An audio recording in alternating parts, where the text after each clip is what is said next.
Very good evening and welcome to this edition of the Fourth Estate. Charles Mongusha Pagi, and we will see you tonight. A panel of men. A panel of men. Starting with Onapito Ekomoloit, Corporate Affairs Director, Corporate and Legal Affairs Director at Nile Breweries AB InBev. Ona, very nice to have you. Good evening, Charles. And former MP Amuria County. And good evening, Tim. Former MP Amuria County, former Presidential Press Secretary, former journalist, former editor at the Crusader, former editor at the Monitor. I wish there was pension for all these things. I would be such a loaded guy. And former lecturer of mass communication at Makerere University. Angelo Izama is a journalist and a consultant. Angelo, very nice to have you. Oh, thank you, Charles, and good evening to our viewers. Ivan Okuda is a journalist and a lawyer. Journalist of the Daily Monitor. A lawyer in the making. Lawyer in the making. He's finished his... Well, my ID expires on January 2018. Yes. So I'm still a student of Makerere University until I'm officially discharged. Okay. But, profoundly humbled to be here, and a very good evening to our beloved viewers. And of course, Dr. Moses Kisa, who teaches at Northwestern University in the United States of America. Well, very nice to have you. Thank you, Charlie, and good evening to our viewers. It's always a pleasure being here on the Fourth Estate. To begin with, sad news to the Rotary fraternity.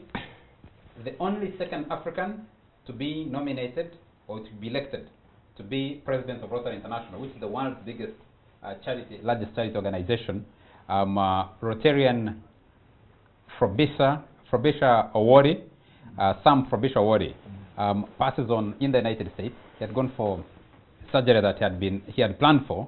I was watching a video of, I think, just after he had been elected, and what he spells out as the ideals of Rotary and how they fit into the challenges of this world. So, very shocking and sad news.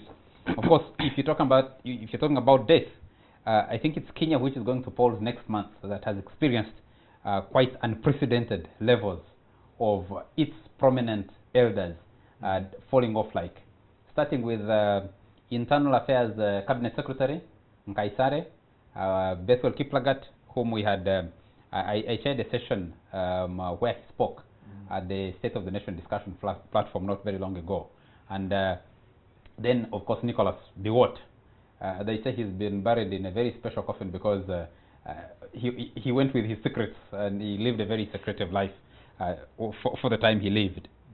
But back home, the bigger discussion is the Forum for Democratic Change will be going through internal elections. Mugisha Muntu handed over office to Ali Salaso to take care when he's out of office, because he has indicated he intends to run for the party's presidency. The process is still very young, but we'll keep updating our viewers on what is going on there. But one of the more interesting things today, President Yoweri Museveni writes about by-elections and congratulates Bobi Wine, Robert Chagulanyi Sentamu, and he responds. We'll be reading some excerpts of that. But the bigger question we'll be asking, are politicians today responding to the challenges that face them? If you look at the internal process in the Forum for Democratic Change, the president's missive, Bobi Wine's response, the crisis within the financial sector, Bank of Uganda moving to take Sudiru Parelia and Mera Investments to court, demanding for over 400 million, and of course the Land Commission, which is now struggling when people are looking to it to resolve one of the most outstanding conflicts in this country. Is politics responding to some of these challenges? And I want to start with that very broad question and throw it to Angelo Izama. Given this broad spectrum of issues that all touch on politics but are affected by politics, are the politicians responding the way they should be responding? Is the politics responding to what needs to be responded to adequately? Well, what are the public issues here? I think the most contentious is the desire by the government to acquire land compulsorily. This is very bold because that bill has gone to Parliament. Yes, it is. Yeah, it's very bold for several reasons. I think. First of all, land reform by its very nature is a very contentious process all around the world. For many reasons. To do it well, you have really two options. One is just to impose changes by force, which I think Idi Amin attempted when he put all land in the hands of the state. The other one is to obtain full consent, for which you require extraordinarily high levels of trust in a government and a secure social contract. In our case, the answer to your question whether politics is responding well to these issues, I don't think it is, because I feel that people have not really been properly involved in debating this land question in particular. For one, land is not it's not a physical asset, it's a political asset. It has to deal with identity. That's why we ask, where are you from? We're not referring only to your origins. We're also referring to a physical place. And so for governments, when they come and with the power to alienate that physically, they're also reaching out to where you're from ancestrally. This Uganda government of today is just barely 60 years old. Take Buganda here, for example. The land has been owned here ancestrally by the people who live here for 500, 600 years. So it's really a very bold thing to come and say, we're going to take your land under the circumstances the government has proposed. For a government, I'm talking about successful Ugandan administrations, whose record on discharging public trust is very weak. So I don't think that it's well responded to. We may have to widen that debate and deepen it beyond what the government says is the development purpose for which land is required. On the other sets of issues that you've raised, if I can sum it up, I think one of the things that stand in the way of dealing conclusively with public interest, whether it's in the financial sector or elsewhere, is the commercialization of politics. There's a market price on everything, and I think that's what politicians respond to, what they think voters want. But how that is framed in the public interest, I don't think those are the things that the politics is responding to. Ona, let me bring it to you. I can see on set the FDC election. Though FDC, the massive exchange between Museveni and Bobi Wine, the land amendment bill, the constitutional amendment bill, which is tackling the land issue, the land commission, the crisis in the financial sector, are all tied up together. What you miss in our discourse is, if we go to discussing FDC elections, it will be, is Monto standing, is Mafari standing, is Munyagwa has been given a chance. And if you see the way President Museveni articulates the issues he thinks are important, responding to recent by-elections, and how Bobi Wine responds, you're asking yourself, is politics really speaking to the fundamental issues? You find like the land amendment is relegated in the discourse, especially given that how people are debating these issues on social media, for example. Yeah, look, first of all, I think the president and Bobi Wine or Honorable Chagulanyi are really the ones who His capture... Excellency, the guest of President, and His Excellency, the President of the Republic of They are the ones who capture, I think, the real big issues of the country in their exchange. And were they responding, I think the president was indirectly responding to the swirling debate around whether he should continue beyond 75, because he largely dwells on the issue of biology versus ideology, the issue of age. He doesn't say it, but he uses very smart language, calling it biology. And he uses this by-election win by Bobi Wine, who is generally seen to be a young man, to dig holes into the argument that youth are the solution. He goes back in history to the Kabaka of Buganda, Kabaka Mwanga, who he says killed the martyrs at age 17, and talks about Mutesa, Obote, and all those young people who ushered in independence, how they spectacularly failed. And then he tries to show that people will not be excited. But then Bobi Wine goes ahead to basically answer the opposite and say ideology must also be the right ideology, and he ends up by thinking that it's still about the youth who should be given a chance. So I think that was a very interesting debate, and to me the unique thing about this debate is that President Museveni is actually very good at always writing about what he believes in. Forget about the books. He always, almost every month, he will answer. When he notices there's a big debate, he write a long piece, which journalistically you cannot criticize. And many politicians have shied away from that kind of approach. And here comes Bobby Wine, whomever and thinks just this ragamuffin, and he comes out as very intellectual and above all has very high sense of decorum in the way he addresses the president. Manages to respond to him without appearing disrespectful. So it's interesting to see what the president is going to say next. It's very interesting. I see when you talk about the question of age, the president raised with all these people, young people who made mistakes. But Robert Chagulanyi responds and says, how could Crispus Kionga become Minister of Finance at 35, I think? Major General Mugisha Muntu become Army Commander at 31. Dr. Kiza Besigye become State Minister for Internal Affairs, I think at 30. At 29. 29. And then PC. Yes, and says if you could find these young men useful at that stage, they Of could do these things. course, the president says they had the right ideology. They were not just young. No, but there's something interesting. Bobby Wine concludes his article by saying, you should think about, don't think about the next general election, but the next generation. Which I think is a nice challenge to the president, given where we are. But to bring in this question of the debate within the Forum for Democratic Change, because we need to capture them together, and then we can go into the detailed discussion later on in subsequent episodes of this show. The internal race within the FDC, what does it say? How does it fit into this whole debate?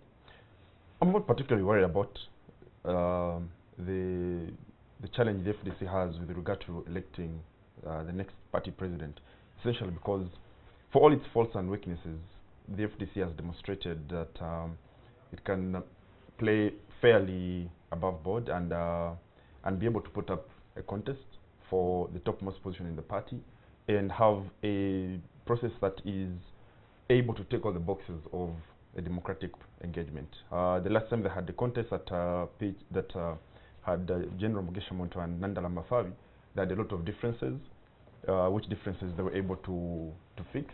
And now you have Nandala Mafavi as Secretary General of the party and Mugisha Muntu as party president. They might have contradictions, but at least those contradictions are not to the extent of rupturing the party. And I think that's important, especially for a party as young as the FDC. Mugisha Muntu, well, he's expressed his ambition to run for peace again. Nandala Mafavi will certainly run. I don't know why he's still playing hide and seek. He's not opened up, but possibly in the next few days. Yes, he's keeping his cards closed. Yes. But in the next few days, he should possibly be able to pick nomination forms, and that will fundamentally shape how the race unrolls. How does it speak to the rest of the bigger political questions for the country? Well, there's been a discussion about Bobby Wine's response to the president's missive.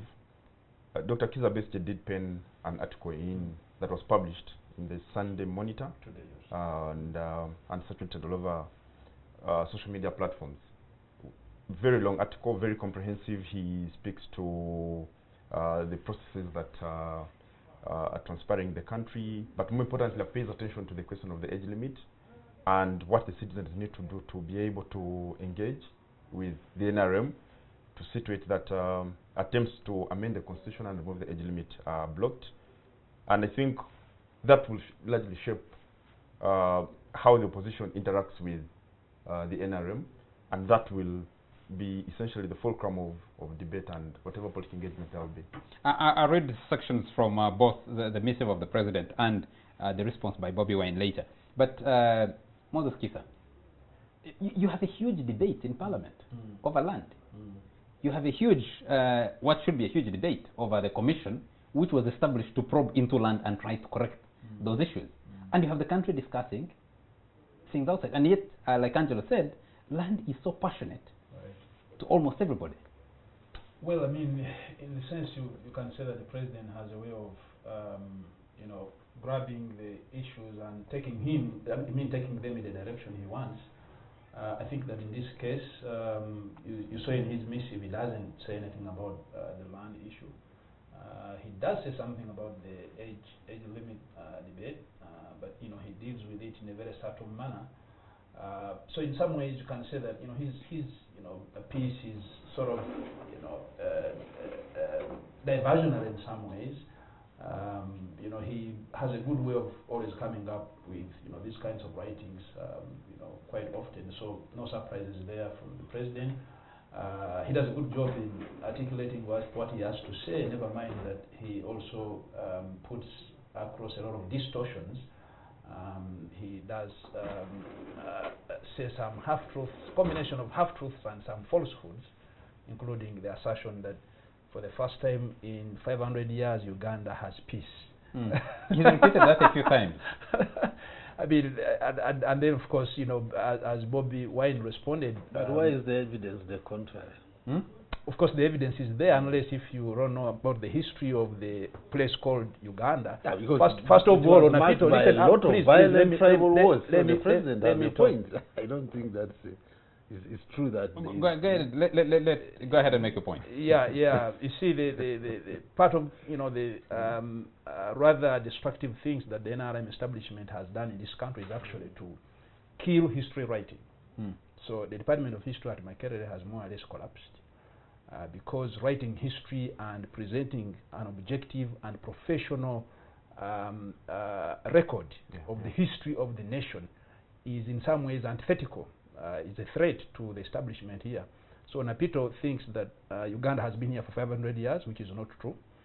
Uganda, as we know it today, was established in 1892, and so it has not been 500 years. Even then, we know that at independence, Uganda, started a new journey as an independent nation, fairly peacefully. It wasn't until 1966 that problems started emerging. So for the president to say that for the first time in 500 years there is peace in Uganda is a total falsehood. And of course, he also does go into some distortions which Bobby Wine competently responded to. The whole idea of saying, the issue is not age, the issue is ideology. But we know that, the ideology of that he likes to preach. The issue is not biology and ideology. The issue for him is not biology, the issue is ideology. But Bobby Wine rightly corrects him that it's not just an ideology, because even the Nazis had an ideology, which was an ideology of extermination. The Interahamwe in Rwanda had a very strong ideology, actually, very well articulated. And then of course he does name names and conveniently leave out others, which Bobby Wine rightly brings out and says, but even you yourself, you came into power at the age of 37, 38, and many of your ministers were in the mid-30s, even in the late 20s. So you can't wish away the fact that you need young blood and people of a new generation to lead the country. Now this also ties into the issue of FDC, because I think what we're talking about here is the question of leadership for Uganda. The NRM has been around all these many decades, and there is a leadership crisis. Somehow I think the president has made it appear like the world would come to an end without him. And that's why the question of FDC becomes very important. Has the FDC been able to present itself as a credible and potent alternative for the leadership of the nation? There is still a lot of misgivings in the eyes of many Ugandans, in the public, that the opposition has not presented itself credibly well enough. And I think what comes out of the FDC race for the party president is important for national politics in terms of us getting alternative leadership options. We need to take a quick commercial break, and when we come back, we'll be digging deeper into these issues, trying to amalgamate the major issues in public discourse, and trying to link them to the political, especially political leadership, and how it's shaping that debate. We'll be right back.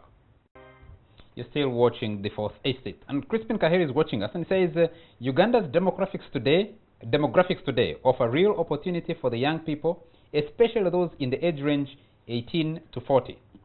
This being the majority at 60%. We have the perfect opportunity for catalyzing change via citizen movements. I love thinking about the next generation rather than the next general election. Angela, let me throw it back to you. when the debate is dizzying around what is politically exciting, real issues kind of tend to get submerged. But if you read closely the exchange between the president and Robert Sentamu, they tackle real issues. Do they really? No, they attempt to tackle real issues, especially when you talk about a country that is so young. They tackle cross-generational issues. Cross-generational issues, I don't know if that's how I feel about it. But anyway, since everyone has said their piece about Honorable Sentamu MP and Yoweri Museveni, I kind of glanced both articles. The one from President Yoweri Museveni I found surprising, and maybe Peter is right. It was written as a provocative piece. But you know, the suggestion that we should be grateful for the circumstances NRM has brought to bear, because it means that you have a lot more people in the slums, and therefore ghetto kids can aspire to be MPs, is ludicrous. You know, it is tantamount to like a slave owner saying, "Look, you know, don't be too crazy about slavery, because after all, it's taught you a new language, and it's, you know, you've been sent to school as a result." You know, it's insulting. But so I find it. I take exception to those who talk about the man's conclusions instead of looking at the logic that he's put on the table, which I think is defective. As for which of the two men? Honorable, yes, I mean the President. Yoweri Museveni, yes. But also for Honorable Sentamu MP now, I think that to seek equivalence, because that's what I think he did with his piece, was a little too early. Maybe if I was advising him, I would have suggested that he focus more on what the issues of his constituencies really are. To that extent, how do you fit? Yes. To that extent, I want to make a contribution to this. But just I think, but I think it was a bit smart on his part to pass the first hurdle, which was people were saying, let's wait and see when he gets in there. Is he going to keep his voice? Many MPs have kept quiet. So the guy has at least tried to pass that first hurdle, that is going to stay talking. So has he? Whether he's talking the wrong thing, that is something. By the way, here is the thing. Now you know that that there have been many promising MPs who have been outlasted by Yoweri Museveni, because they make the dynamic about their own personal story compared to Yoweri Museveni. When President Museveni knows that he is about so many other things, and the constituency of these people eventually will pay attention to these other things other than his relationship with their leader. I've been trying to find yeah, he's a master of this, you know. But that said, you know, in the last 8 years, there's been a debate as to the extent to which politicians understand and are responding to the issues that are before them. And the way this has played out, we've seen riots in major cities around the world. We saw the Arab Spring, which by many accounts was unpredictable. More recently, we saw the election of Trump, but before that, we saw Brexit and the rise of right-wing parties, and the failure of polls, which is an instrument to predict these movements. There is a writer, I'm sure that the doctor here would know, who wrote the book. It's called Public Lies and Private Truths.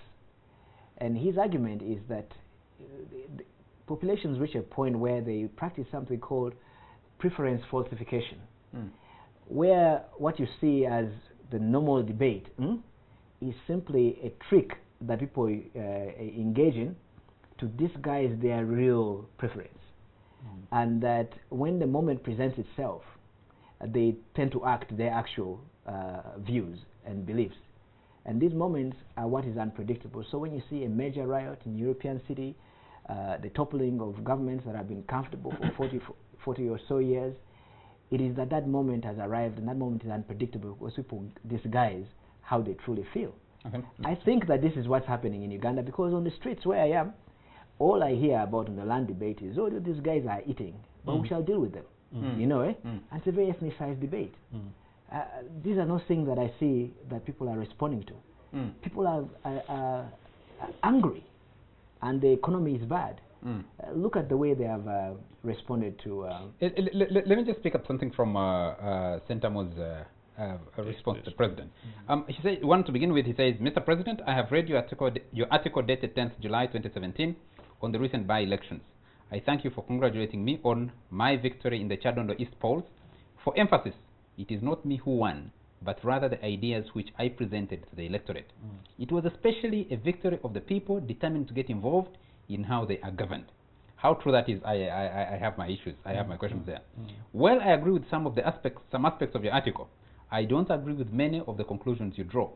For example, I agree that unemployment, corruption, increased levels of crime, and leaders not connecting with the population are serious issues. These are not mere gaps, but are grave questions of national importance which must be addressed. I am constrained to respond some of your points. And this is what he says. Firstly, Mr. President, you castigate the media for covering our campaigns very widely and accuse them of not being happy when NRM wins by elections. In this regard, you single out the new vision. Anyone who has been to Uganda or who has followed our politics knows that this is not an accurate analysis. Rather than focus on the recent by-election, it is better for one to consider our electioneering process and politics in general. It is on record that due to the direct and indirect pressure from the government, in most cases, media coverage favors the NRM. Only last year, and then he quotes the European Union Observers report, and quotes another report, and then goes on says, yes, secondly, Mr. President, in your article you talk about the question of ideology versus biology and the role of youth in politics. In sum, your argument is that the solution to society's problems lies in ideas and not in the physical, biological state of the actors. This is indeed true, but my point of departure lies in so far as you seem to think that the present young people lack an ideology. You seem to suggest that the NRM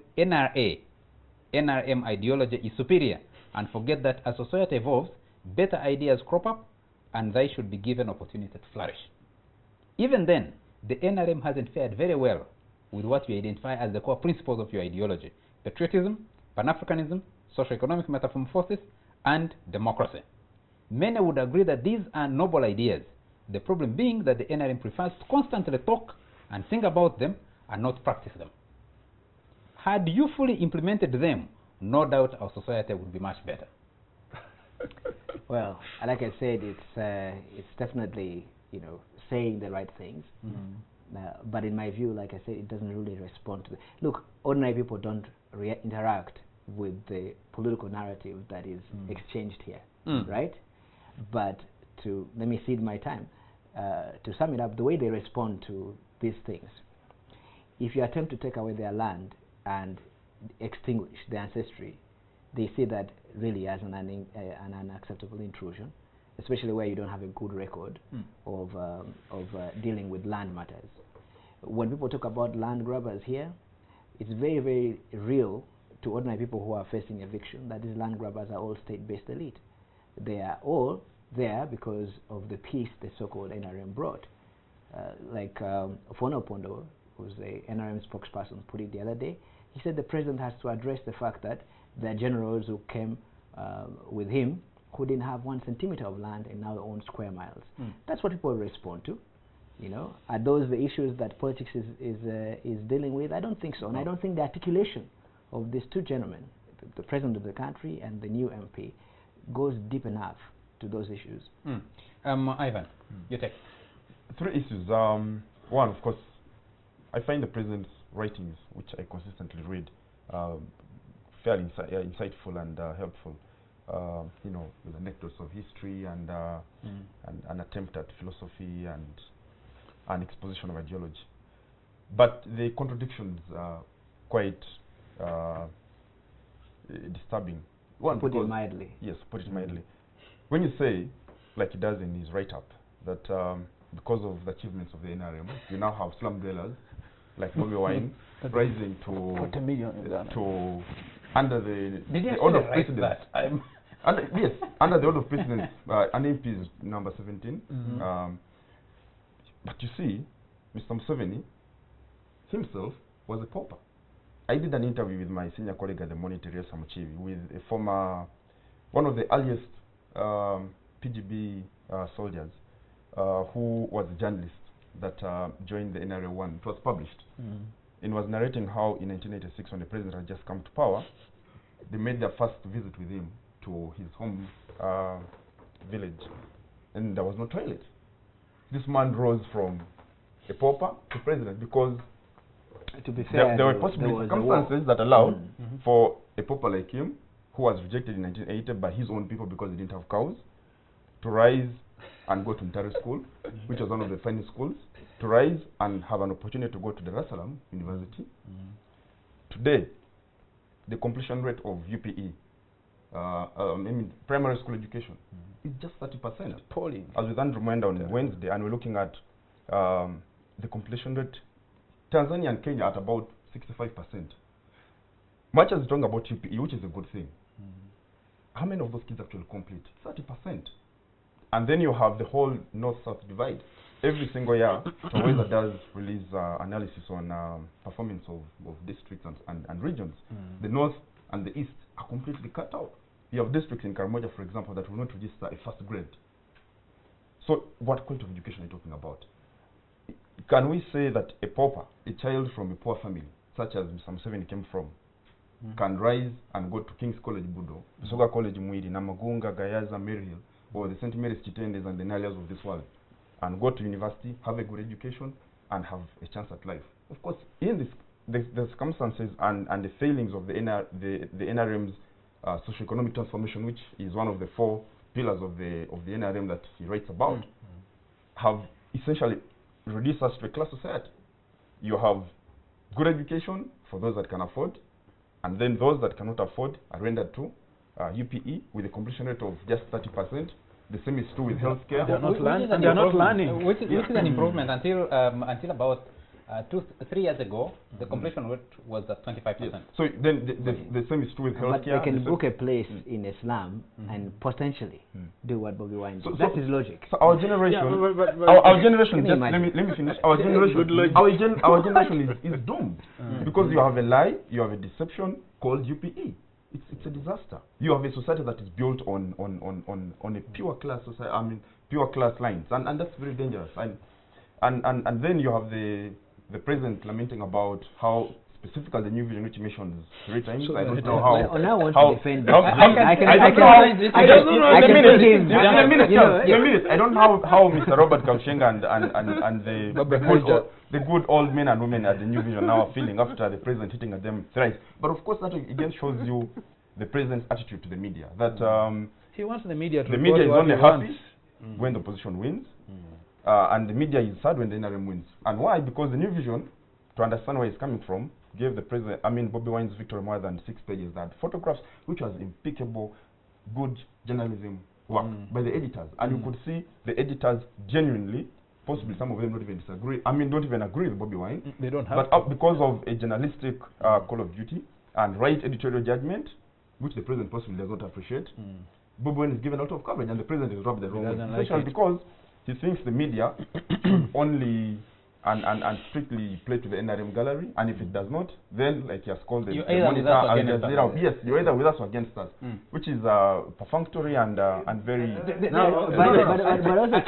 think the right of response belongs to the people who was the media handler for the president. Yes. By the same logic, the president would rather look at statistics that would normally be unhelpful, like the large. The urban fragility that's being caused by flooding of and poorly educated people. I need someone in production to actually change that topic onto the street, onto the street, and turn it into something good. You see, because it favors them. Because how can you look favorably at unplanned public housing, a large unemployed population, and say that the slum dweller population today is actually a good thing because someone called Robert Chagulani came out of it. Let me also add Look at that logic. Look at that logic. Just a moment. Let me just add this. If the president in writing this piece picked from some of his earlier writings, particularly the 10-point program, which promised transformation, picked the themes of his manifestos every time he's been running, how do you put, because the last person who put that was a man called, he watches this show and has written about it sometimes, a man called John Nagenda. who wrote about the unwashed of the slum. And Chagulanyi tries to correct the president and says, we call these ghetto people. We don't call them slum dwellers. How can you be celebrated? No, but let me start from Ivan's exposition of the president being a pauper or a former pauper. Who could rise to the presidency? Which is perfect. And I think that's really the inspiration he has given to many Ugandans, especially from a political angle. I believe that compared to either Tanzania or Kenya, there are a lot of people who have made it in Uganda's politics who would never make it in those countries because there is sort of family elite politics, especially in Kenya, which is so continuous for decades. Here, I think there was one of the analysis done that the majority of the people in parliament today are from rural schools, you know, guys who had really UPE of those days, so to say. That's not true. Just hold on. That's what the journalists claim. There are a few people who come from the elite schools in and around Kampala who got parliament. Of course, they have other alternatives. Maybe they go to become doctors. Parliament is seen as a dumping ground, so to say, for some people. But the point is, the president was making the point that under the NRM, this mass participation from LC1 to whatever, all kinds of people have joined politics. And you can't say that. But Andrew has been arguing. How can you have? And that's why even Bobby Wine himself, Bobby Wine is being celebrated, and many people are surprised because they thought a person of his background would not have a chance. So you cannot say that the president, through his politics, has given people like him to have a chance, potentially even to become president. You know? Who gave him his chance? I mean, they had to be. So in any case, Bobby Wine is an exception. There had to be a political system. How can he claim credit when he had a similar chance 50, 60 years ago? No, but yes, the fact that he had a chance does not allow him to claim credit for allowing others to he's claiming the credit. Can you respond to the aspect of a person such as Mr. Museveni, who came from a less privileged background, right? Being able to access education as the quality that Ntare could offer, being able to compete favorably with those that came from better families and go to University of Dar es Salaam, like Elia Kategai and all these other people. Today, a child from Amuria, a child from Alepto, a child from Kabade, the deepest village of Kabade, cannot rise and be able to go to King's College, Bodo.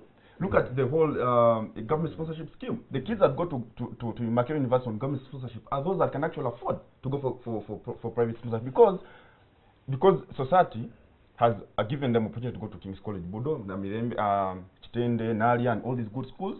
They have the best teachers, they have the best education there can be, so they get the best grades, then they go for government sponsorship. So the kids that should actually be getting government sponsorship are not getting. One of the greatest critics of the system. Yes. But I think what I disagree with you, Ivan, is to suggest that the president, being a former pauper, cannot claim credit for helping other paupers. I mean, that's not the claim. But it has he helped the paupers? Yeah, I think that's this is the law of unintended consequences. We need a fair society. We need a society that thrives on equity, that a kid from a poor family has access to opportunities just like a kid from a rich family, as it was during Museveni's youth days. Look, yeah, but if we use the gauge of political participation of Bobby Wine, can you give... Bobby Wine himself is proud that he came from a ghetto let the doctor to become an MP. You are all shutting me down. You don't want me to make my point. This political... You teach political science? I do, yes. Yes. Yes. So throw in words like correlation is not causation. Correlation is not causation. No. Because that's the kind of stuff for Angelo that is not for the consumption of our viewers out there. We speak that kind of language in our professional meetings and in the classroom. I don't want to bother viewers with technical language, but I think the matter at issue here is whether or not Uganda today has a merit system where any individual can have a fair chance, can have a fair shot at whatever dreams they have in life and they succeed.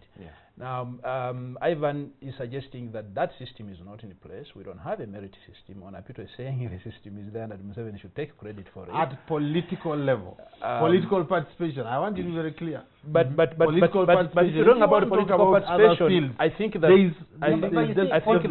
participation should not be a standalone from other participation. No, but even that one, Charlie, let's look at it. If we say that there is a merit political system, then we are saying that there is a fair, level playing field for all competitors, for all people who want to aspire for political office in Uganda, they have an equal chance of succeeding. Of course, that is not true. It's not the case. The Robert Sentamu Chagulanyi election outcome is in many ways an exception. A whole state machinery was put up against him, but he prevailed against odds. Not many are so lucky to go through like he did. We know that the NRM and President Museveni want to use the the amalgamation of state apparatus to make sure that only those candidates they want or those candidates they sponsor can go through. So even at the level of the political system, you can't say that there is a merit, that there is fair and level playing field for everybody. But I also wanted to touch on the issue of, really the question we're dealing with, are the politicians really responding to the issues? I agree with Angela that I don't think so. I don't think the issues are being addressed here. And the issue of merit in the public space, in all the engagements we have as a country is very important. But there's also the issue of the land question that we talked about. There are very many people who feel marginalized and excluded from ownership of a very basic property that land is. In a poor country like Uganda, the vast majority of the citizenry can only own one thing, which is land. If you deny them the right to own land and use it, they have nothing. They are basically propertyless. And I think that is an issue that perhaps is going to be the next frontier of conflict in this country. Okay. And if the government doesn't handle it with caution and prudently, we are likely to have a flare up and over the land question. Let me just take a few messages. Major James Nkojo, spokesperson for Operation Wealth Creation, says, thanks for being a good moderator. Thank you. In my view, people should concentrate more on agriculture rather than spending most of their time discussing politics. Let them join us in the struggle for socio-economic transformation.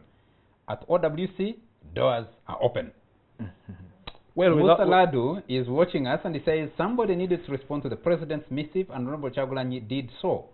Not just simply, but with a ghetto-like oomph. Honorable Chagulanyi too, and Prezo Sevo, Neil. Joseph Nwamina is watching us, I believe, from Kawalari Antone. He says, Honorable Chagulanyi got it wrong right from the first point. He completely obfuscated President Museveni's line of argument on the media. The president's blame on the media was on its failure to elucidate the successes of NRM during by-elections, but not on its failure to cover NRM rallies. And I think Joseph gets it wrong because Chagulanyi, in his response, says, if these guys were not presenting those issues, the successes, what was the media expected to cover? Let's take a quick commercial break, and when we come back, we'll run the concluding discussions on this show. Welcome back to this last segment of the Fourth Estate, and this is a message for the producer. It says, please remind your producer to flash the studio line for some of us who want to participate in the debate. Please, in production crew, can you put that number up so that people can call in and share with us their views and opinions? There is quite an animated debate of people following the show. Someone says, I'm going to read this as is. I think that Ivan is narrow-minded because he can't make sweeping statements that poor kids no longer make it to good schools. That's not true, because I know many kids from Mugusu, Kisomoro, Kijura, Rutete with very poor backgrounds who are in these so-called schools and performing very well. Even that time, there weren't many kids from villages and poor families that made it top schools. Just that the numbers are always smaller because of many reasons. Do you have a response to him? I don't think Ivan said that in absolute terms. He was saying on the balance of things, it's now a lot more difficult today for a less privileged, poor child to rise through the ranks and succeed because there is a skew. There is too much, nepotism in this country today. There is too much chronism. Who do you know for you to succeed? So if you are not as connected, you are most unlikely to succeed, up to the highest level. I don't think that is far-fetched to say. Lincoln, I think on the issue of top schools, the difference was that top schools were not Budo, away from your village. Top schools were within your region. So when you talk of Northern Uganda, top school was the Teso College, top school was the Dr. Boteboroboro, Laibi, Ombachi. So every part of the country had a top school. And I'm told in Kenya, up to this day, the top schools are not the city schools.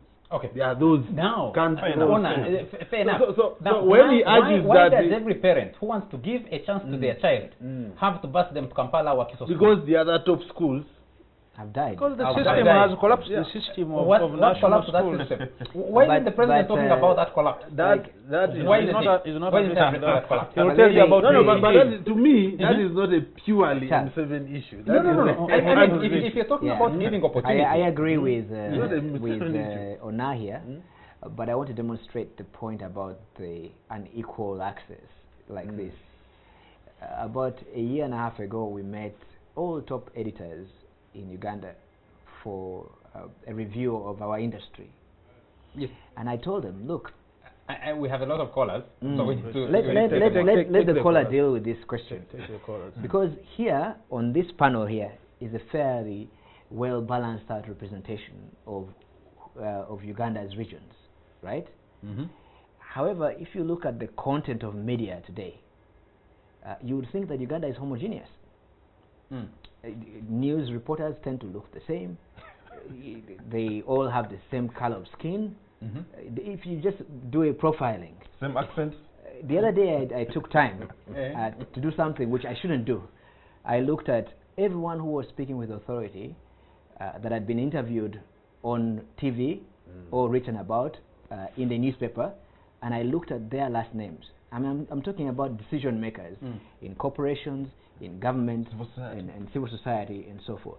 You'd think Uganda comes from one place. Okay. That distortion there. You know, go just drive on our roads. Be I my guest. I think, thank you. Be my guest. I think that drive on the road, look at the billboards, I and tell me whether those billboards represent the full whatever heritage of Uganda. Yes, and I think one of the we need to have a discussion about here. There is your lack of merit. Every beginning of school term, buses, taxis are busing in children from all over the country, bring them to because Kampala, where the opportunity lies. Every end of term, they are taking them back. We should be that needs to be debated. And Lincoln in Kisasa, yes, the calls are buzzing. The producer is telling me. Let me just take this message from Lincoln in Kisasa, who says Museveni wasn't a pauper. He sacrificed a ministerial position in the military council and joined the bush. 2, merit still thrives in Uganda. The recent victory of Chagulanyi is manifestation. Lincoln Sayuni in Kisasi. Hello? Hello? Hello? Yes, please. Your name and where you're calling from, sir? Hello? Yes, sir. Your name and where you're calling from? This is Asa Kwenya. Asa, yes, go ahead. Now I was saying, yes, those people, this Ivan Okuda was saying that Museveni was not behind the Chagulani. How sure are you? If you are a man of his caliber, could you have Chagulani or the other man who was who was from movement? That one can put him on pressure. The one from movement could request for services, for other things, for his constituency. But if you have Chagulani in the parliament, you are better off. So don't say that the Senate was fighting Chagulani. For me, I don't think so. Okay. As I saw That's it. very cynical. Yeah. These are the real views out there. We have another caller. Hello? Hello? Hello? Hey, what's happened to that caller? Can we pick another? I think the caller gave up. Do you have another caller? Okay. Well, let's put the discussion back to studio. Yes, Dr. Kisa. Yep. Angelo calls them the actual views that we pick up. The discussions in taxis, the discussions in bars, in Malwa joints. I think the larger picture is that, you know, we are currently trapped in a bigger... Sorry, I'm going to cut you because we have a call. Hello? Go ahead. Hello?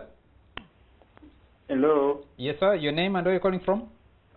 I'm calling from Chambu. My name is called Tawar Emmanuel. Yes, Emmanuel. Specifically, I would like... Yes? Emmanuel, what's happening? Hello? Hello? Yes, we can still hear you. This is David. Yes? David? Yes, David. I want to contribute to this. Go ahead. Can you turn down the volume on your TV set? Because we're getting yes, feedback.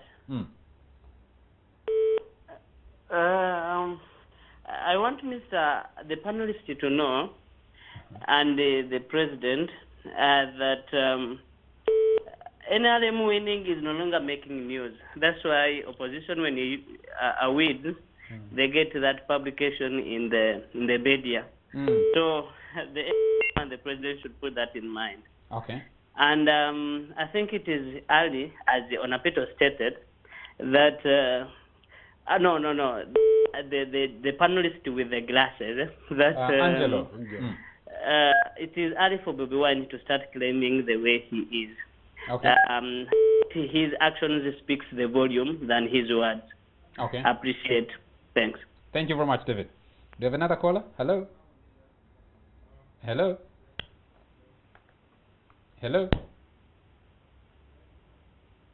Hello, we can hear you. I think that one wasn't ready. Can we pick another? Okay. Dr. Kisa, if you can make your point. Yeah, no, I was saying that I think that we're trapped in a big socio-political crisis that many Ugandans don't fully appreciate. The kind of undercurrents that exist in this country, and that I think what Angelo was alluding to in some ways, we have a skilled system. You know, it's many people, and they talk about it in hushed tones. You know, in taxis and in other spaces that many of us do not necessarily access. About there's a feeling among some Ugandans of some kind of occupation, foreign occupation by a supposed group of people from a certain part of the country. Liberators. And the thinking that this is what done. Is foreign about that group? What I'm saying is a perception of what is seen as sort of an occupation coming from somewhere else. You are the one who said the views from out there. These are not my views, but I'm saying people talk about these kinds of things in hushed tones. You followed the kind of animated debate about the murder, the shooting at Lugogo, about the young man who is still, I think, in prison on remand. You had all these the Akena shooting. Yeah, the Akena shooting. You had all these undertones about sort of like a cynic conquering that has happened since 1986, and then it is tied together with the use of the military. So the coercive power of the state that was captured and is used. Can I fix the call? Hello. Hello. Hello. Hello. Hello. Hello. Yes, hello. Yes, please. Your name and where you're calling from? I'm John. Yes, John. What I want to Ivan, that everything is in persona. The environment which the president used is not the same environment which Abraham is using. So this is personal. Okay. Okay. Thank you. There's something. Just before I cut you, there's another caller. Hello. Hello. Hello. Maybe the call is not ready. The thing you're talking about, the president complained about being heckled, and Bobi Wine responds to that, and said that represents the kind of frustration. It's not that people just want to heckle you, but it's the only way they can express their He talks about it. I think at about two levels. Right. One, he says how the state apparatus, the coercive forces of the state deals with the people. And he says, my people were angry because we were supposed to hold our rally in Kasangati, and the police decided we were not going to hold it there because he was coming. You were coming. So they were genuinely frustrated. Then he says the second thing is, maybe these people, this is the only way they can communicate their frustrations to you. There is a disconnect between the leadership or the political class and the people, and the only opportunity they have is to heckle you. Maybe you should listen to them a little bit more and take this heckling not. Hello? Hello? Hello? Hello? Yes, please. Your name and where you're calling from? Hello? Yes, we can hear you, sir. Your name? My name is Edwin. Edwin, yes, go ahead. Yeah, actually, that's the point I wanted to make. I'm calling from From? I'm calling from Nansana. From Nansana. Can you turn down the volume on your TV set? Yeah. Yes, please turn it down and then you'll communicate to us better. So Go ahead. the point was that today, simply because of the long stay of the government, the failure to address so many issues, we find that the Mwananchi can vote anything as long as it is against the people who have overstayed here. Matter of fact, they have enslaved Ugandans, everything, high taxation. But it wouldn't be bad for somebody to pay taxes. Take, for instance, these tax people. They pay 120 in Kampala to Jennifer takes that. Then the divisions have also made them pay 80,000. That is around 200,000 shillings. Now, you go to that about the fuel. I was calculating that a tax in a month can pay over 500,000 shillings as VAT on a litre of diesel. That's around 1 million shillings per mini tax bus. Minibus. But now, the return. This same guy has to pay medication. This same guy has to take his children to school. This same guy has to suffer the bumper roads. Same guy. That is only one sector. Go to any other sector, the thing is worse. We are like slaves in our own country. What a group of people who can live luxurious life, be it those MPs. Sometimes I wonder, why would an MP get a lot of money, 200,000 as a monthly pay? Look at the teachers who make these guys. Look at the doctors. How much do they get? One person is given a large chunks of money. It's like the nation or the population has been, we are enslaved to cater for the welfare of the few. So once we get that chance, the moment we get that chance, we will frustrate. Even if you put a jerry can, but standing against somebody from the system, we rather go for a jerry can to show these people that we are fed up. Thank you, Edwin. Well, right now, they are busy about changing the years, changing the what.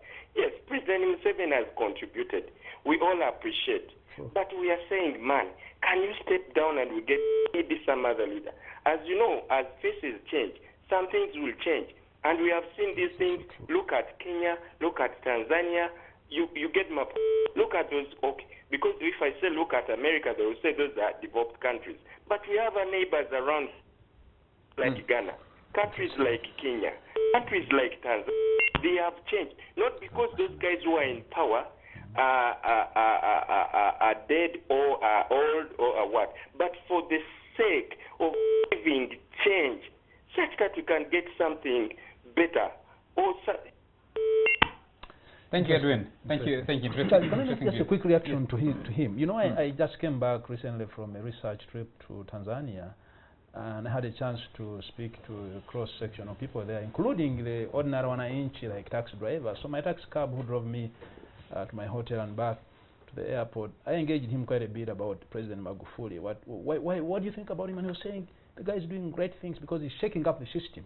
He's shaking up what was seen as a rotten and dysfunctional political system, cracking on especially the political and economic elite. And I think his point, the caller, is that, you know, for you to get that kind of shake-up, you need to have a change of leadership. Yet what we have in Uganda today is a 3-decade-old regime that has become, moribund, and there is decay. That's a and strong dysfunction. word. Moribund is quite a strong word. It's kind of, things that President Museveni himself, his hands are tied. There are many things he wants to do, he can't do them. Because he's become in some ways himself a slave and a hostage to the system that he leads. And for as long as he's there at the top there, he's sort of like trapped. Okay, let me pick this caller. Hello? Hello? Hello? Hello? Yes, please? Hello? Hello, we can hear you, sir. Your name and where you're calling from? Well, hello? Yes, sir. Your name and where you're calling from? We can hear you. This is Jimmy. Kindly turn down the volume on your TV set. I'm actually, the TV is okay. You hear me? Yes, we can hear you. Very good. Your name? Thank you. Number one. Your name, sir? Jimmy. Jimmy, yes, go ahead. Yes. I wanted to look at what these people are actually saying. Is actually true. I want you to look at any country. It's very hard. Anybody who is in the current government to actually make a point, because all governments nation country over, I mean world over, have less they can actually show as opposed to the opposition. Yeah, it's very easy to criticize the government and say the government has not done this, not done the other, has not done the other. But trust me, when you actually take power, you find the challenges.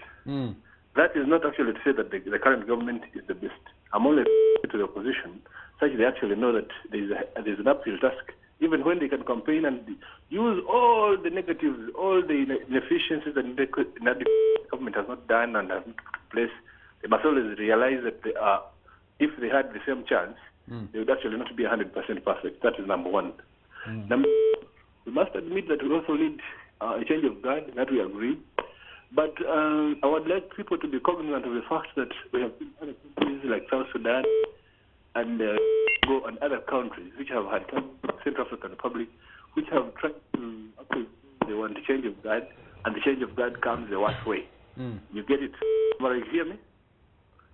Thank you. Do you hear me? Yes, we can hear you, Jimmy. So in as much as we want change of guard, yes, the line is breaking. Be cognizant of the fact that some things are not going to come with ease. Thank you. Three, and lastly. Yes, please. Yes. I've had colleagues like Angela Zam, the president being a pope and so on. That is for us at this stage. We want to say that personally, I'm a UPA product. I studied in a very remote school in Kanungi. I went to Mackenzie. I think maybe the complete and it's quite poor. Okay. Jimmy, unfortunately, your line is not very good, but that point was not made by Angela. It was made by Ivan Okoda. Joseph Burite watching us says, the disconnect is appalling. Both of them are minority rulers who barely inspired 50% voter turnout in the elections that brought them to office. The majority of adults in this country don't register, let alone vote, because no leader understands Ugandan issues. Let's just look out for that leader.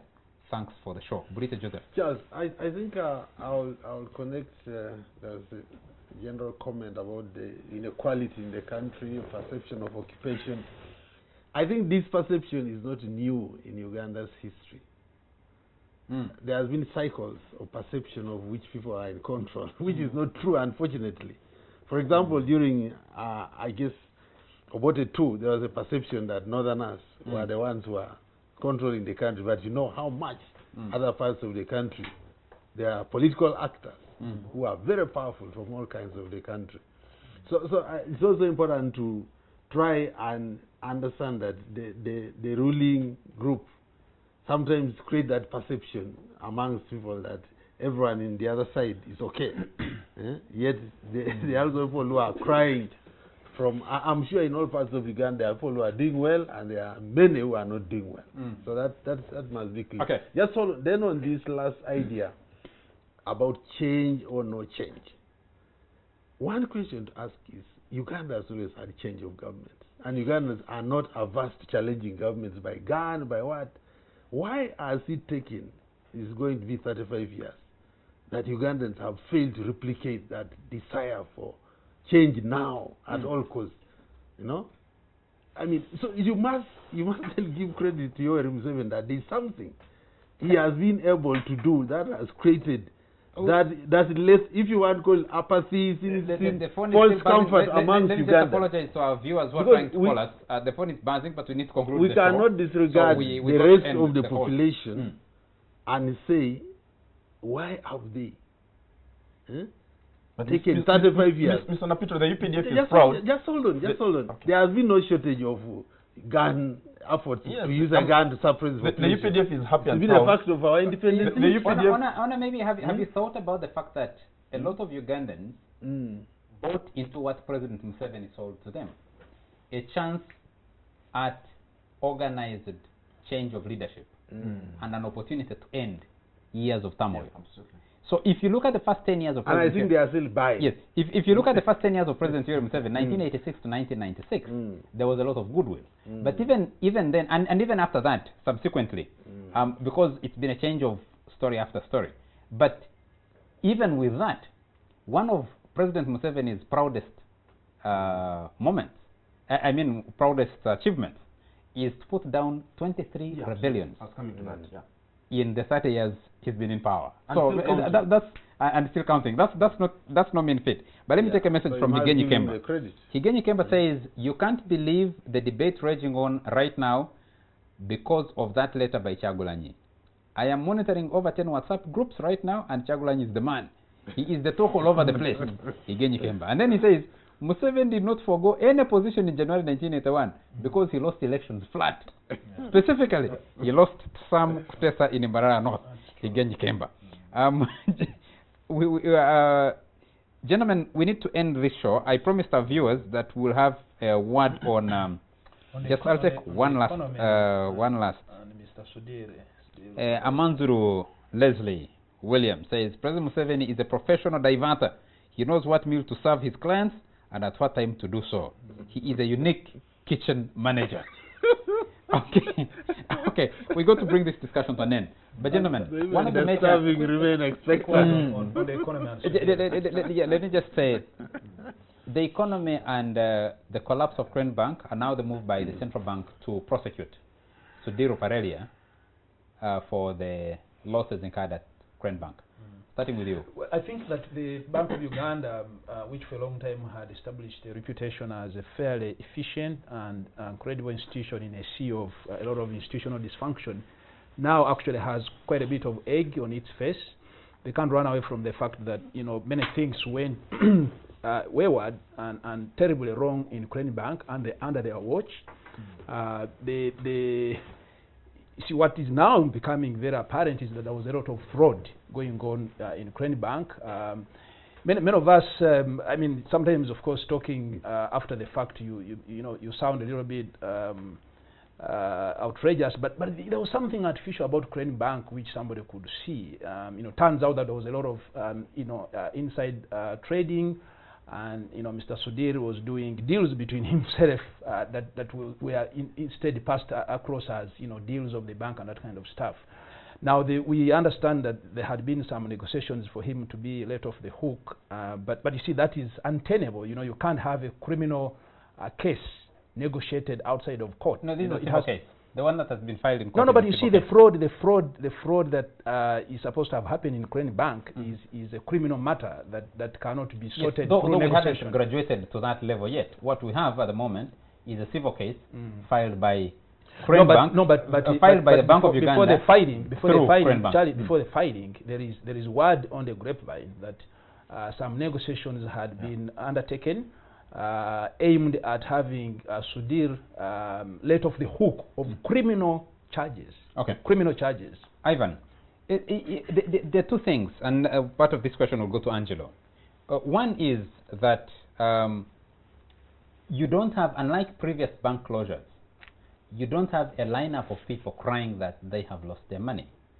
You had people lose their money when Cooperative Bank was closed. You had people lose money when Greenland Bank was closed. You had people lose money when all these other banks that were closed. You had a lineup of people who were crying that they had lost their money. In this case, you don't have that.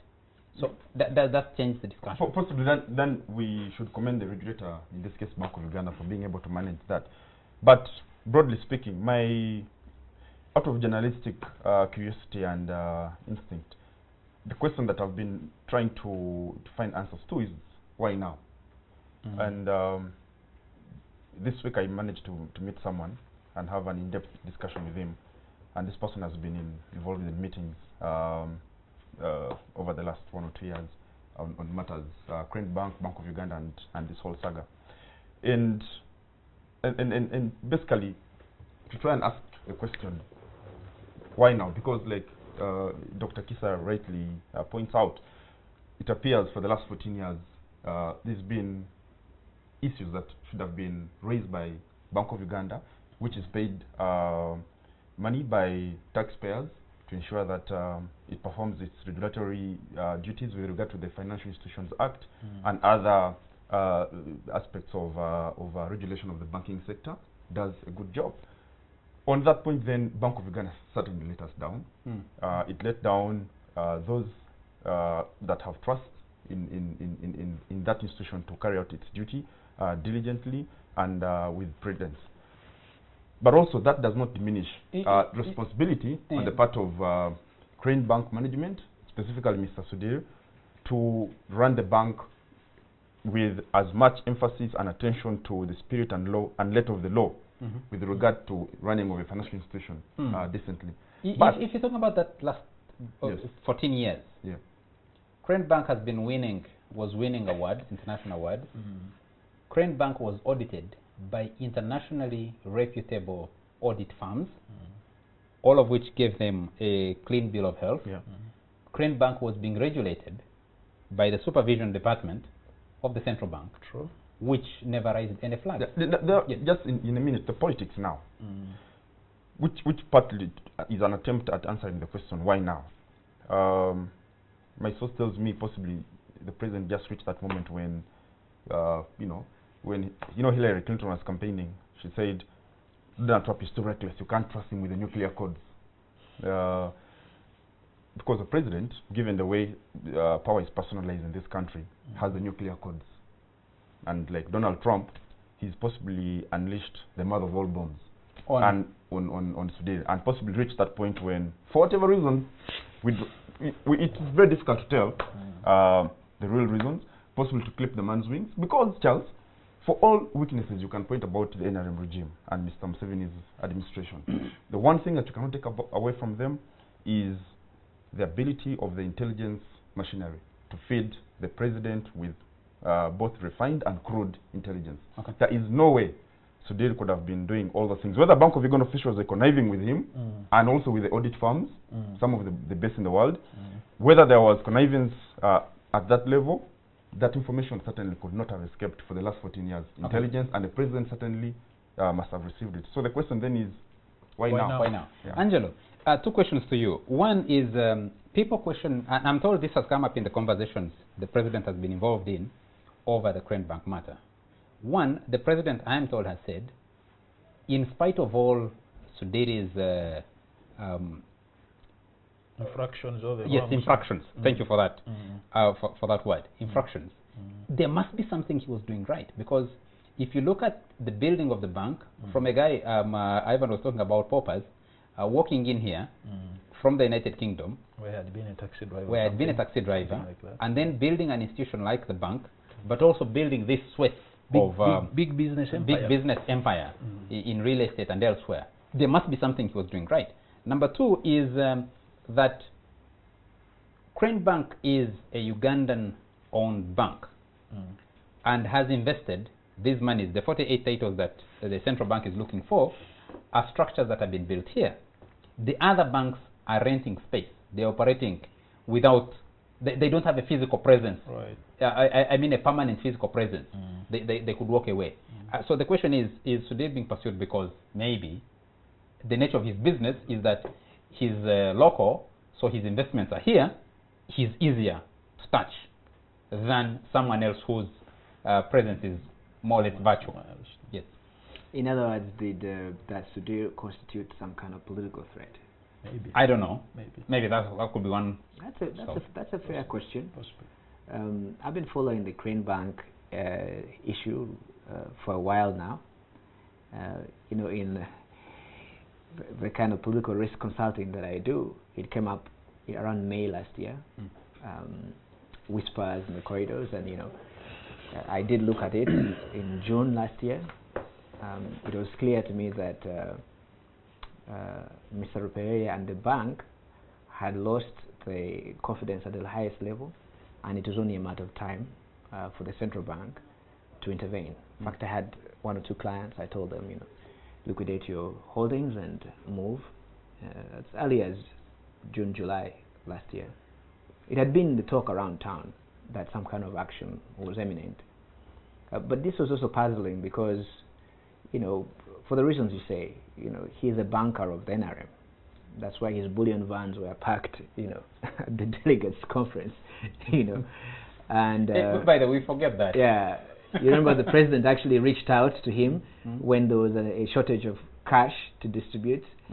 I think that was the election of 2010, the NRM nomination. Exactly. In 2010, yes. In 2010, we both covered that that election.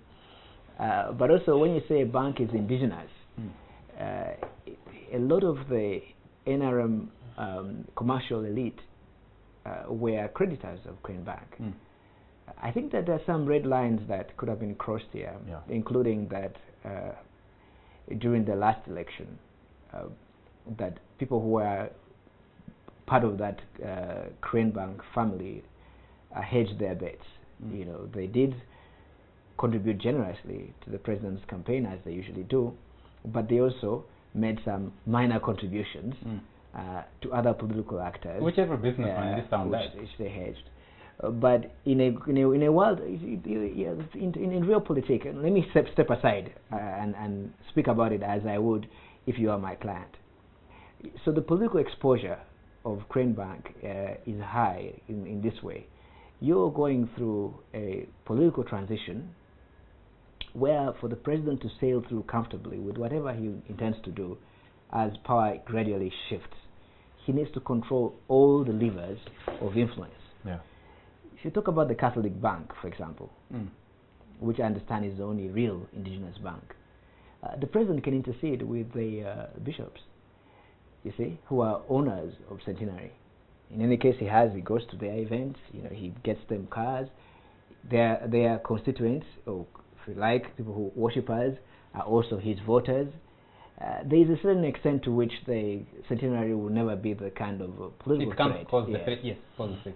But for the economic and commercial elite who have real assets here, in a political moment, they may feel just like the rest of the world that, you know, Uganda is not as safe as possible, and therefore they may make decisions in a highly commercial political environment. The power of money is important to control. Thank you. I think that's one of the issues. Our time is running out. Honor. One of the issues that I've had in the corridors is that the bulk of the lending, yes, there might have been internal borrowing by Sudhir and the companies that he owns, and internal insider lending, insider dealing. But the fact is, he's also one banker who lent a lot of money to the bulk of the local business community. So some of his troubles are coming out of that, and therefore he shouldn't be really crying alone. He should be with all the others should be being called in if those loans. Yeah, I think there's already been said around the table. Really, Crane Bank or Sudhir was more of a political financial actor in many respects. I mean, his bank was heavily fused with the state, and the highlight of it all was the Commonwealth Forum when he constructed that magnificent resort in Munyonyo, and sharing with the government, which was later disputed in Parliament. So clearly he had got trapped in that political mix, and so much that there were a lot of contradictions about the performance of the banks, to the extent that it has never been mentioned always that when the National Bank of Commerce collapsed, it was actually Crane which was given in 2012 to take it over, not long ago, clearly showing that Crane was at the top of the game by the Bank of Uganda. He trusted Crane Bank to manage another failing bank. So all those contradictions are typical of what could happen to a politician. You know, his fortunes can rise and fall so suddenly. And I think there's nothing unusual. Gentlemen, thank you very much. Our time is up. We need to get out of here. Maybe the Sudhir Parelia story should also raise the question, is this the reason this country, for all President Museveni's successes, that he can't build a purely Ugandan middle class?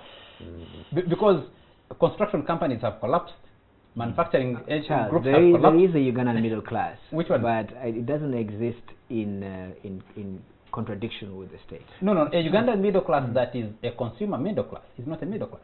It's a production middle class that is doing something. It's a debate for another day. I think the people who are susceptible to collapsing are those who allow themselves to be fused with the state. It even happened to oil giants like Chalo. They got so fused with the state that they kind of... The whole Crane Bank start again. The question of institutions.